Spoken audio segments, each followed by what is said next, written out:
Mark Pope and Kentucky have done an excellent job in the transfer portal so far. But this is how I believe the Wildcats should round things out before the true offseason really begins.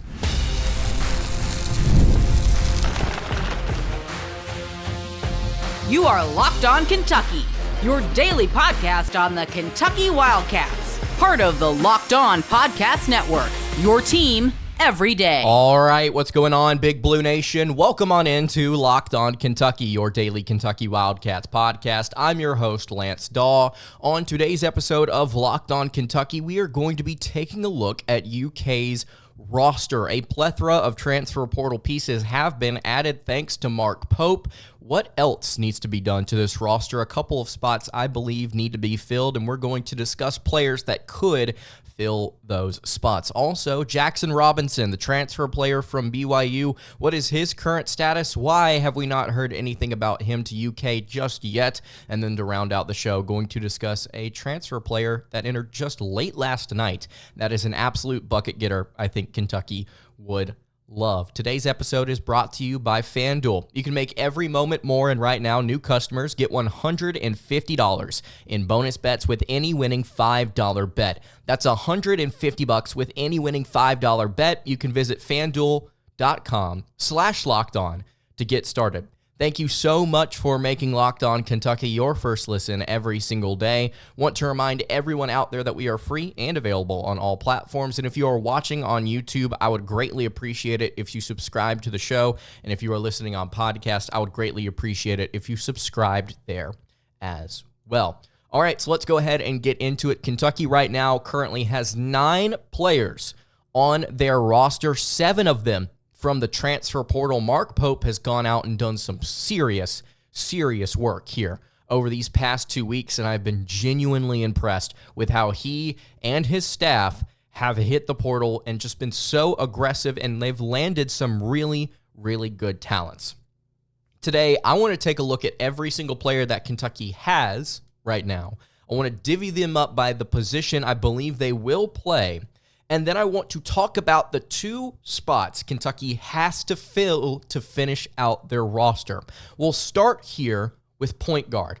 I think Kentucky is set at point guard. You've got 3 different options you can rotate in next season. You've got Achor Achor out of West Virginia, previously at Arizona. Achor, really solid outside shooter, great assist man, a little bit of a too high of a turnover rate if you want to dig into the negatives, but overall a really good basketball player. By the way, grew up in Estonia, originally from Estonia, and I believe he played against Luka Doncic. If you've seen that clip surfacing of him and Doncic kind of getting into it, really fun stuff there. Achor knows how to talk the talk and knows how to walk the walk as well. Just an excellent basketball player that I think will be really good for Kentucky at the point. The player, however, that I currently believe will start is Lamont Butler from San Diego State. I think Lamont will start at the 2.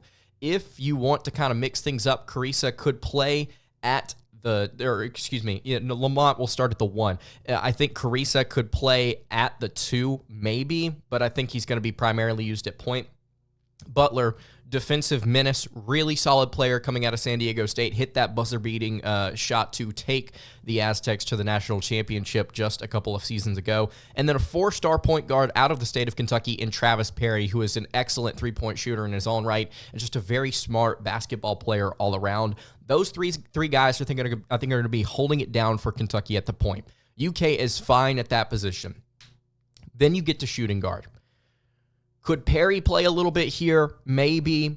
Could Achor play here a little bit? Maybe. But right now, the only true shooting guard that Kentucky has on their roster is 4-star Colin Chandler, 21-year-old freshman who took a 2-year hiatus to go on a Mormon mission before he actually went to college. Was originally committed to BYU, and he decided to flip his commitment to Mark Pope and UK once Pope took the job. So he right now, I think, is your only true 2. And you may say, well, what about these other 2 players, Kobe Brea from Dayton and Otega Owe out of Oklahoma? Both those 2 players could end up playing shooting guard. Absolutely they could. But if you go and look at the way that they were utilized in their rotations at their respective schools, both with the Flyers and the Sooners, both of these guys primarily played the 3, and Dawe played a little bit of the 4 for Oklahoma. Brea played a little bit of shooting guard, but he was almost exclusively a wing for the Dayton Flyers just a season ago. So, yes, Pope could utilize them differently.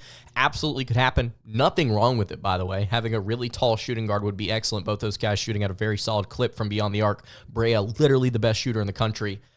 That you could do that where you have Butler and Brea starting in your backcourt, or Butler and Dawe starting in your backcourt. You got to have Brea at the 3. I'm not quite sure what's going to happen there. I just know Kentucky needs one more shooting guard wing type that really does score the basketball at a high volume. Not necessarily an insane efficiency, I should say, but somebody that is really, really good at just scoring, just period. That's what Kentucky needs. Andrew Carr out of Wake Forest is the only power forward that Kentucky has on the roster, true power forward.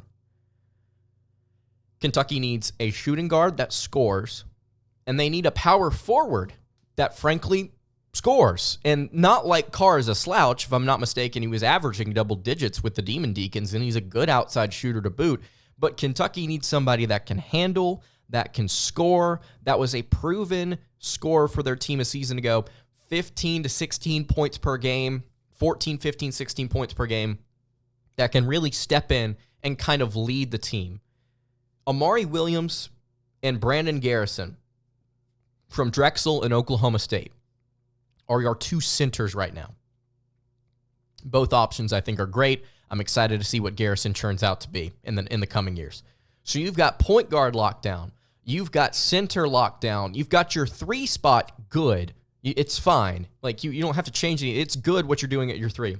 But you need a shooting guard that can score, and you need a power forward that can score. Outside of that, you're gold. Anything after that are reserve players, maybe somebody in the freshman class that is yet to commit, maybe some lower profile transfer portal piece, whatever it may be, Kentucky is in a really, really good spot if they can fill those 2 voids. Again, shooting guard and power forward. Who is going to fill those 2 voids?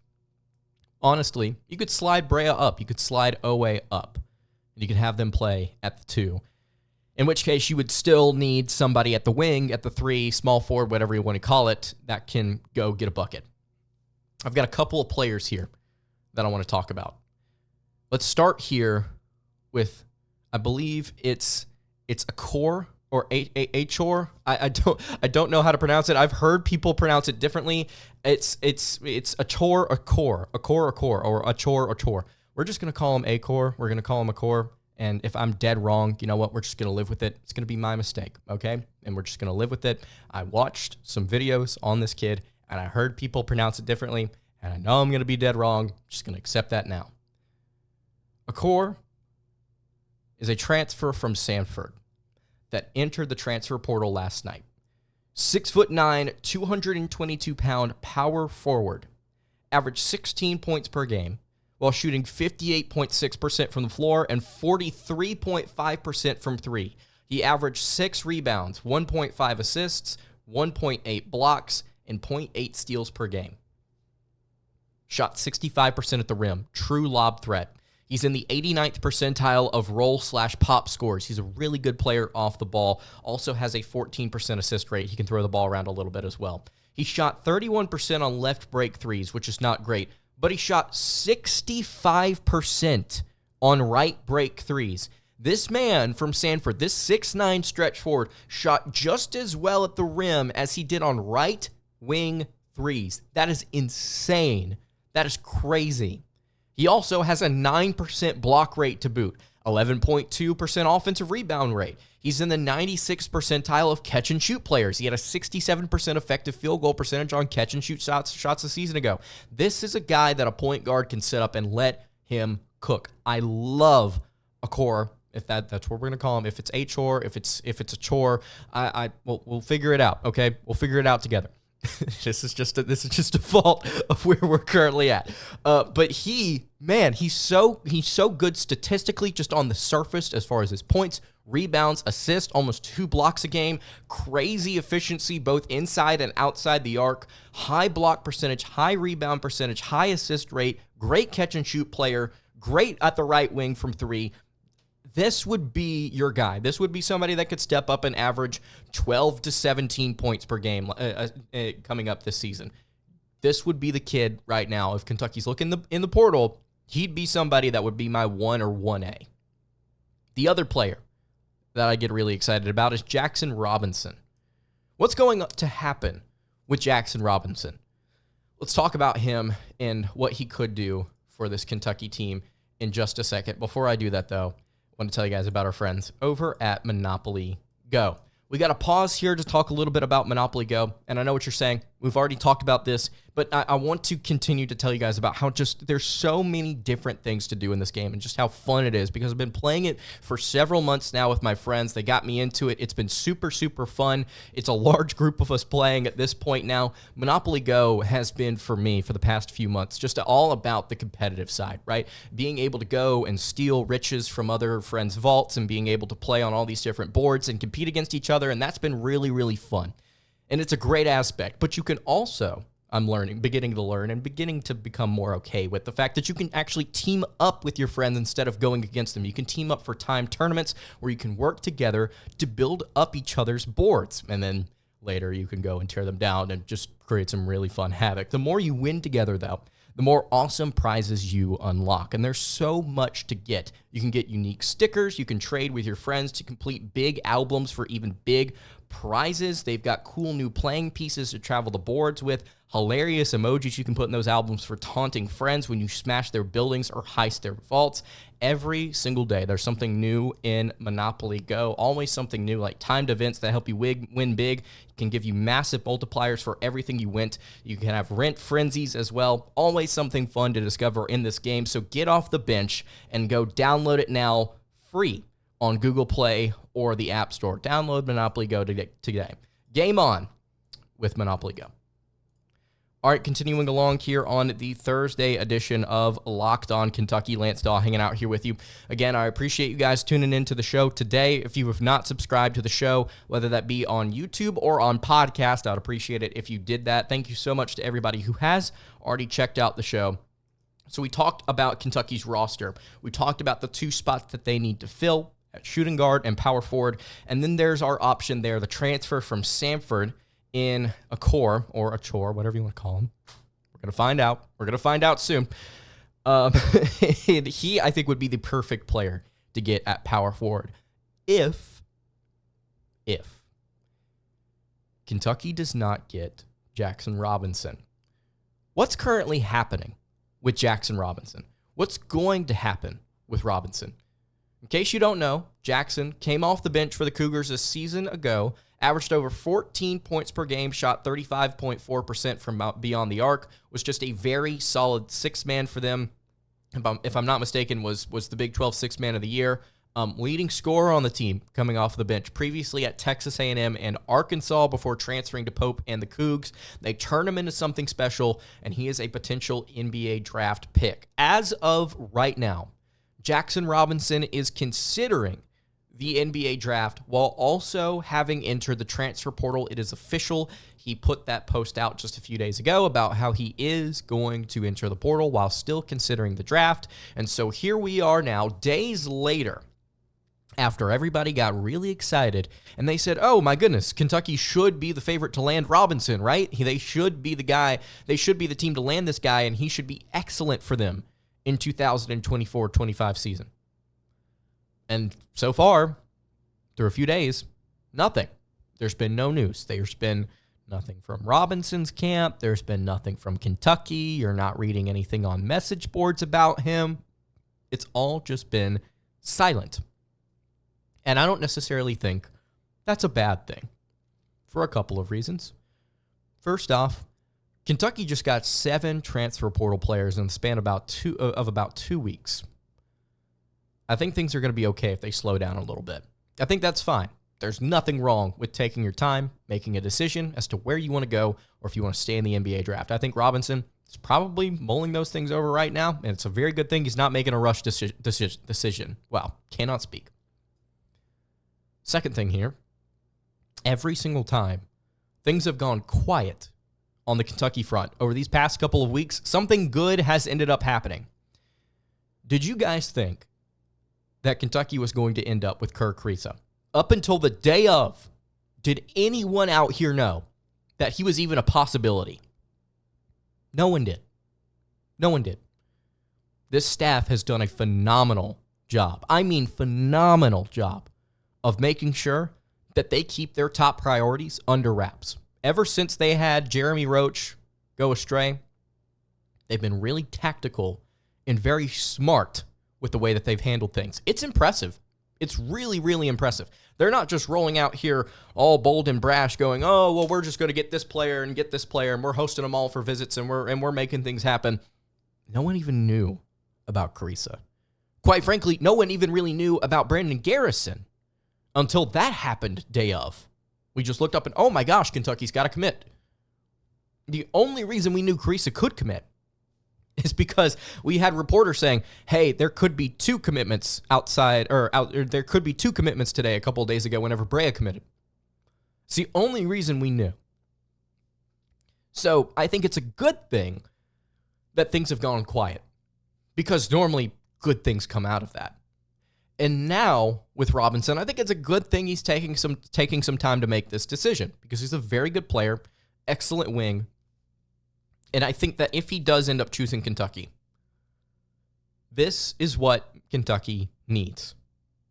This is what Kentucky needs to kind of finish things up. Robinson was a really good scorer a season ago for the Cougars. Fit very well in what Pope wants to do. Tempo, threes, get to the rim aggressively whenever you can't hit the outside shot.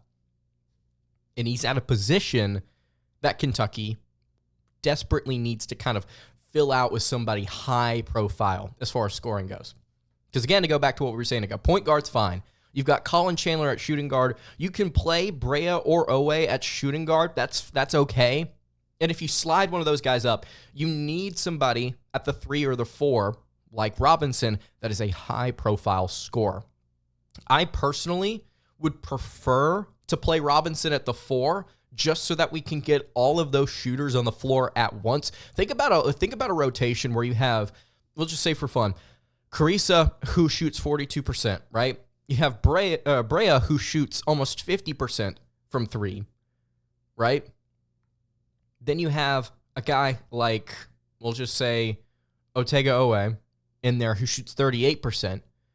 And then you've got Jaxson Robinson at your 4. You've got 3 guys that can just flat out spray it. That would be so fun. That'd be so fun. Kentucky's going to have a lethal lineup next year, man. They already have some really good shooters, and somebody like Robinson would be just the cherry on top. And what an amazing topping to this amazing bowl of ice cream that Mark Pope is currently making. This is just, it's funny, just the analogies that Mark Pope uses, talking about how it's like an organism. It's a living, breathing thing, this roster. And I just equated it to a bowl of ice cream. I mean, honestly, it really is like a good stew, right? In order to make the best stew, you need to have all of the right ingredients, and you don't need to just have the right ingredients. You need to put them in the right places. You need to put them in at the right time. You need to have the right amount. You need to be able to have a little bit of spice, like Kriisa, on top as the point guard, somebody that can talk a little bit of trash and then back it up too. You need to have something that's kind of like a strong broth, like something like Lamont Butler defensively or Otega Owe defensively. You need to be able to have something sharp like Kobe Brea, who is just an excellent sharpshooter. You need to be able to have something that kind of round things out and pulls things together, like an Andrew Carr, stretch forward. You need to have some kind of base there, some kind of meat there, maybe like an Amari Williams or Brandon Garrison. And maybe you need something like the bread to kind of dip into that stew, something like Jaxson Robinson that really does kind of soak everything up and just really is excellent. I know I'm just kind of rambling here about this food analogy. Quite frankly, I'm going to be honest with you. I haven't eaten dinner yet, and it's a couple hours after dinner, so I'm pretty hungry. But the point is welcome to Locked On Kentucky. The point is here, Nobody knows right now what Robinson's going to do. The assumption is that it's Kentucky. At the end of the day, it's going to be Kentucky. He's in the portal. Pope's here. It makes the most sense. He's the player that Kentucky wants and the player that Kentucky needs. We're just going to have to wait. And I think that's okay. I think it's okay that we have to sit here and wait a little bit for Robinson. If that's what happens, you know what? Fine. If you can't get Robinson, and that becomes apparent within the next 4 to 5 days, there's a player that just entered the portal that I think would be pretty good. Be pretty good for Kentucky as a replacement, so to speak. Let's talk about Jordan Lathan out of Morehead State in just a second. Before I do that, let's talk about our friends at Game Time. Game Time is an authorized ticket marketplace of the NBA, which makes getting playoff tickets even faster and easier. Prices on the Game Time app actually go down the closer it gets to tip-off. And ladies and gentlemen, I know a lot of you are living close to NBA teams that are currently in the playoff that have a number of Kentucky Wildcats on their rosters. And let's say you want to go to a couple of these playoff games. Maybe you want to go see the Knicks if they advanced to the next round. Maybe they take it to a Game 7 here against the Philadelphia 76ers. Maybe you want to go see that incredible matchup if you're living near New York, and even if you're not. Game Time is the place to go and get your tickets. I actually recently used Game Time to get some tickets for an MLB game coming up here soon. I'm going to be using them throughout the summer to go to watch the Braves. I used them a ton throughout college football season a year ago. It is excellent. It is the place to go get last-minute tickets. It has all-in prices, so there's no hidden fees. Views from your seat, which actually ended up being even better in person, and the views from the photos were incredible. Game Time is absolutely the place to go if you're looking for stress-free ticket purchases. Take the guesswork out of buying your NBA tickets with Game Time. You can download the Game Time app, create an account, and use code LOCKEDONCollege for $20 off your first purchase. Terms apply. Again, create an account and redeem code LOCKEDONCollege, LOCKEDONCOLLEGE for $20 off. Download Game Time today. Last minute tickets, lowest price, guaranteed. All right, wrapping up the Thursday edition of Locked On Kentucky. We've got one more player to talk about here. So we talked about the player that I'm not even going to try and pronounce his name again, from Samford. We'll figure it out. Together we'll figure this out, because I know a lot of you in the comment section are going to be telling me this is how it's pronounced, and we will figure this out together. We talked a little bit about Jaxson Robinson. No news, literally silence from Robinson. And I think that's a very good thing. I think it's fine. I think it's perfectly fine. Let's talk about a potential replacement in case you don't get Robinson. Jordan Lathan. He entered the transfer portal at midnight last night after the transfer portal window was beginning to close. He entered right before that door went shut. Out of Morehead State. And this kid, flat out, is just a bucket getter. That's what Kentucky needs. They need somebody that can lead scoring. They've got shooters, they've got rebounders, they've got defenders, they've got really good players. But they need an all-around scorer. Here he is, ladies and gentlemen. Jordan Lathan, a 6'5", 195-pound senior that has technically been in college for 6 years, heading into his 6th year. In his senior season, he had to take a medical redshirt, though. He didn't get to play for Morehead State. Ended up playing his senior season this past season, and he ended up having a phenomenal year coming off of an injury. So let's back it up all the way to the beginning of his career. Started in the 2018-19 season. Holy cow. He was at UTEP as a freshman, averaged almost 11 points per game. Then in his second season, took a bit of a minute dip, and then also took a bit of a production dip, like a serious production dip. Dipped from 11 points to 5 points per game and was not shooting well. Then he transferred to Milwaukee, and in his junior year, he averaged 7 points, shot a little bit better, had a similar amount of playing time, Also averaged 5 rebounds, almost 3 assists. And then he transferred to Morehead State. Like I said, took that year off for medical reasons, redshirted. And then in his 5th year, senior year, technically 5th year, 31 games, 31 minutes per contest, 15.6 points per game, shot 44% from the floor, shot 38.4% from 3, 76% foul line shooter, 6 rebounds, 2.5 assists, 1 steal. Excellent numbers. This is it. And if you go and watch, dude, there's like an 11-minute highlight film, highlight reel of his past season on YouTube. Go and watch this kid play. 6'5", 195, 200, somewhere around there. Big-bodied guard. Legitimate physicality at that 2 spot. He played primarily at small forward for Morehead. He played a little bit at the 2. I think he would play shooting guard. I think he would just straight up play shooting guard for Kentucky, just as a bigger-bodied 2. Those are all excellent numbers. And again, if Kentucky can't find their bucket getter in Robinson through the portal, you need to go and get somebody like this or the kid from Samford, somebody that is known for their scoring, somebody that's known for their shooting. And this kid had it all. He could finish at the rim. He was just really, really tough driving to the basket. He has a great mid-range game, which is something I normally don't say about kids in the portal, kids period. I don't talk about the mid-range game other than to just criticize it. Lathan has a very solid mid-range game, excellent hitting tough shots, fadeaways, hitting things in the post that you would normally not expect out of a bigger-sized guard. Just all kinds of ways scoring the basketball, just a legitimate 3-level threat, and then obviously hitting a lot of threes from a season ago. I can actually go pull the number up right here. Lathan was 56 of 147 from beyond the arc last season. That was second best on Morehead State outside of Khalil Thomas, who was just an insane outside shooter to go along with Lathan. But he knows how to go get a bucket.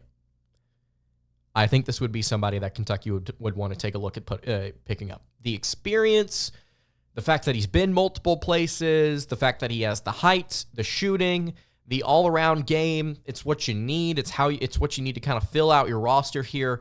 I like this portal piece. We'll see if Kentucky reaches out. Will they reach out? Will this be a situation where we talk about a kid that ends up going to play at like Stony Brook or something like that? I don't know. I just know that his tape looks great. His numbers look even better. I think Kentucky should take a look at him. And let me know what you think in the comments below. All right, that's going to do it for today's episode of Locked On Kentucky. You can follow the show on Twitter at Locked On UK. You can follow me on Twitter at LanceDawe_. And you can follow the show over on Instagram. That is at Kentucky Podcast.